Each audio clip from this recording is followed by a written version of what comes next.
जय गुरुदेव, जय हो बाबा अनीप करोली महाराज की जय। साथियों नमस्कार, स्वागत है आप सभी का आपके अपने YouTube चैनल पर। साथियों आज बात करेंगे, बहुत ही जोरदार और रोचक प्रसंग है बाबा जी महाराज का, जहां पर बाबा जी महाराज के एक भक्त जो कि दरोगा थे और बाबा जी महाराज का सत्संग सुनने के लिए प्राय नीप करोली गांव में जाया करते थे। तो वह किस तरह से बाबा जी की परीक्षा लेना चाहते थे उसके बारे में बात करेंगे। बने रहिएगा हमारे साथ इस प्रसंग में लास्ट तक, ताकि आप आनंद ले सकें इस प्रसंग का। तो करते हैं शुरुआत आज के प्रसंग की। किस तरह से बाबा जी महाराज ने बिगड़ैल घोड़ी पर सवारी की और किस तरह से उस घोड़ी को काबू किया। तो बने रहिएगा हमारे साथ। आज थोड़ा सा गले में खराश है तो उसकी चिंता नहीं करते, फिर भी बाबा जी महाराज की कृपा से आज का प्रसंग स्टार्ट करते हैं। देर जरूर हो गई है पर प्रसंग रुकेगा नहीं, आता रहेगा, क्योंकि सिर्फ और सिर्फ महाराज जी की कृपा है। तो करते हैं बात। नीप करोली गांव में प्रवास के दौरान बाबा जी के सत्संग में एक दरोगा जी शामिल हुआ करते थे। उनके पास दरोगा जी के पास एक बहुत ही बिगड़ैल घोड़ी थी, जो कभी कभी दरोगा जी को जमीन पर पटक देती थी। और उस घोड़ी पे अगर कोई और भी सवारी करता था तो उसकी भी यह दुर्दशा होती थी। दरोगा जी ने एक बार सोचा, इस घोड़ी के सहारे बाबा जी की क्यों ना परीक्षा ले ली जाए, और जब सभी को उछाल कर जमीन पर गिरा देती है तो बाबा जी को कैसे बख्श सकती है। इस तरह से उस दरोगा ने अपने मस्तिष्क में ये बात सोची।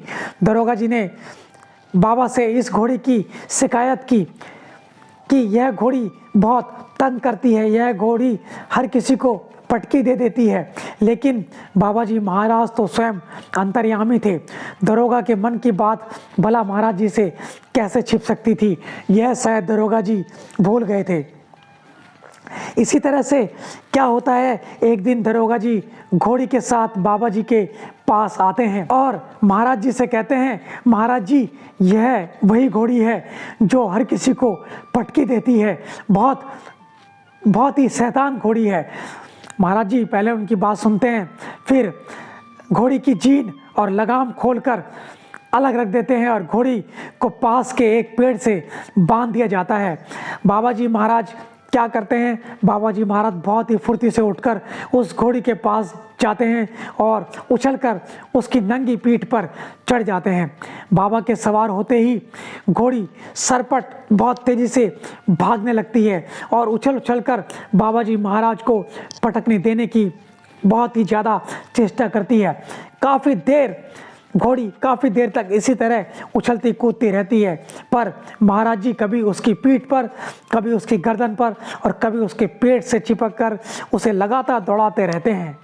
घोड़ी जब दौड़ती रहती है तो लगातार जब वह बुरी तरह से दौड़ते उस घोड़ी के मुंह से फैन के साथ खून आने लगा तो वह अपने आप शांत हो जाती है। वह बुरी तरह से हाँफ रही होती है, घोड़ी बहुत बुरी तरह से हाँफ रही होती है। लोग बाबा जी की इस लीला को देखकर दांतों तले उंगली दबाकर विस्मय से देख रहे होते हैं। घोड़ी खड़ी हो गई तो बाबा जी उतरकर फिर अपने आसन पर पूर्वतः विराजमान हुए, जैसे उन्हें कुछ हुआ ही ना हो। अब दरोगा जी महाराज जी को उलाहना देते हैं, बाबा आपने मेरी घोड़ी बेकार कर दी। इस पर बाबा बोले, तू क्या सोचा था कि घोड़ी मुझे गिरा देगी। तो इस तरह से महाराज जी ने उसको जवाब दिया। अब दरोगा जी के पास अपने किए पर पछताने के सिवा कोई दूसरा चारा ही नहीं था। तो महाराज जी, जैसा आप सभी को पता है, महाराज जी हर किसी अपने भक्त की या फिर जो भी महाराज जी के सराउंडिंग कोई भी व्यक्ति हो कुछ सोचे तो महाराज जी अंतर्यामी थे, वह उसकी बात को समझ जाया करते थे, उसकी बात को पहचान लिया करते थे। तो इस तरह से दरोगा ने यह चेष्टा की कि महाराज जी को भी शायद घोड़ी गिरा दे, पर ऐसा नहीं हुआ और महाराज जी ने उल्टा ही उस घोड़ी को भी सबक सिखाया, साथ ही साथ उस दरोगा को भी।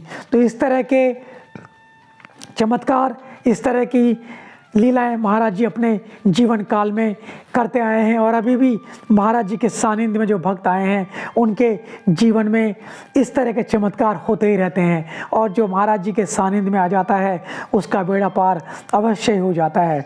तो आज के लिए इतना ही। आशा करते हैं आपको आज का प्रसंग अत्यंत ही पसंद आया होगा। तो लाइक कमेंट शेयर करना ना भूलें। जय गुरुदेव, जय हो बाबा नीप करोली महाराज। और आप सभी का बहुत बहुत धन्यवाद धन्यवाद धन्यवाद।